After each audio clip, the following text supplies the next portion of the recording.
प्रतिवर्ष भली चलित डिसेम्बर गतकाली 26 तारिख ठारू रायगड़ार लोक महोत्सव चैती और पल्लीश्री मेला 2025 आरंभ होईछि।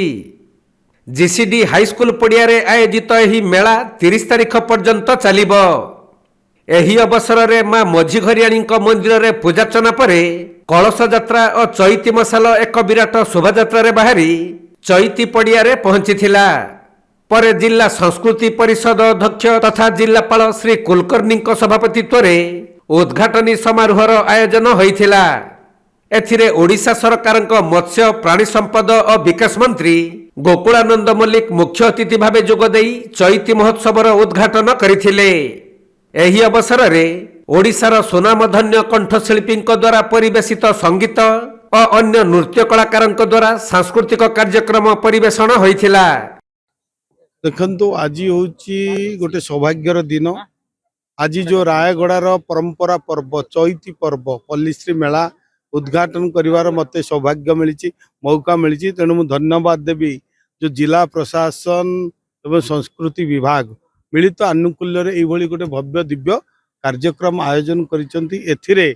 आमर आदिवासी भाई भौणी तथा रायगड़ा जिलार कला संस्कृति परंपरा को उज्जीवित करने आपको आग को नेवाई ये जो भव्य दिव्य आयोजन एथिरे 300 रु अधिक स्टॉल होईची। जो ग्रामांचल आदिवासी भाई भौणी माने लोक माने तांकर उत्पादित द्रव्य को एठे स्टॉल माध्यम बिक्री करिवार व्यवस्था है। समस्त गोटे बंधु मिलन होईची। तेणु यही रायगड़ा जिलार विकास करने सरकार प्रतिश्रुतिबद्ध। यही अंचल शिक्षा स्वास्थ्य गमनागमन पीवा पानी पर्यटन क्षेत्र प्रत्येक दिगरे आज सरकार विकास दिगरे आज सरकार काम करुचंती। आमर जो लक्ष्य रही विकसित भारत विकसित ओडिशा जेतला ओडिशा विकसित राज्य में 2036 परिणत हम बिना रायगड़ा अनडिवाइडेड कोरापुट जिला को आम छाड़ी करिपरिबा नहीं।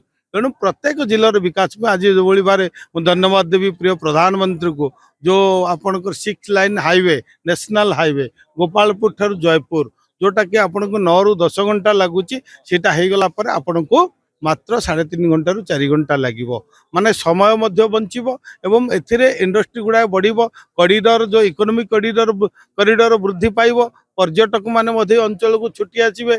एठी आपनकर महेंद्रगिरी आरंभ करी गजपति गंजाम जिलार कोरापुट देवमाली पर्यंत पूरा प्राकृतिक संपद पर्यटन स्थल रे भरपूर रही। तेणु पर्यटन लोक मैंने ये आसिले आमर ये लोक मानकर आय वृद्धि हम रोजगार बढ़िबो। तेणु सबू दिग को आज सरकार शिक्षा स्वास्थ्य गमनागमन पर्यटन प्रत्येक दिग को आज सरकार ध्यान दौरान एवं रायगड़ा विकास आम प्रतिश्रुतिबद्ध अच्छु।